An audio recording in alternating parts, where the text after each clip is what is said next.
and health centers that, you know, they refer patients to the sub-county. So this particular sub-county hospital that is having FIM then needs to support. Yeah, you know, that's how maybe. Actually, that is the essence of the revenue sharing for all the counties. Yes. That the share, the 10% or 20%, goes to support those low-level hospitals. And I think there is sense there. That's why we directed, just for us to know the way forward, our legal division to come up with a proper opinion. Then this committee can see how to intervene.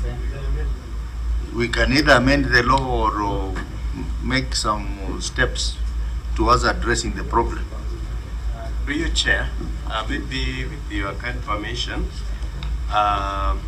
there is also that under that section 5 of that FIF, under subsection 4, there is the issue of where the income and other receivables that are retained by the public health facilities are considered as supplement to the budget and resources appropriated to the public health facilities by the respective county government and not a substitute. And then when you look at the section 6 on the sources of the public health facilities improvement financing, it talks about what is retained, that is under subsection A, and then there is also paragraph B rather, on the money that is appropriated by the county government to the health facilities from the equitable share. So maybe we can get the views from the senior council on the same, because it seems like under the FIF there is the issue of the budgets that now the counties have to give to those public health facilities apart from their own source revenue. Thank you, Chair.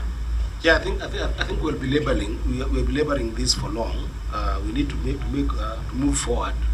I think the governor has a point, because a number of governors have appeared here and have complained about, for instance, this is a level 5 hospital, which probably could be the primary revenue catcher among all the hospitals. This could be the biggest in Siaya, which is understandable. So I get it when the governor says that there's a possibility that, you know, you needed some, even 10% or 20% to be devolved or decentralized from this particular hospital to go and do some primary health care issues in the ground. I think that's a valid conversation. The only thing is that it is still difficult with the law. But the laws, it is us who make the law.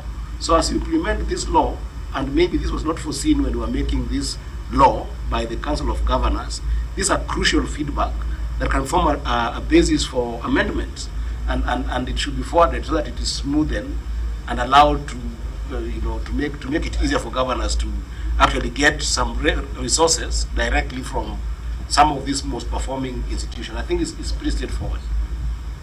Okay, so I think the direction on legal opinion still stands. Legal department will give us an opinion, but for now, control of budget, I think you have listened to the conversation on that matter, and the auditor also. I know you sometimes strictly follow what the law says, but you can see the challenge that we are having. So meanwhile, we'll wait for the opinion to come, and then we'll make a decision. So that brings us to the end of hospitals. We now have 2 funds. It is already 1 o'clock. So I hope we are going to end by 1:30. So we can have the officers of funds coming in.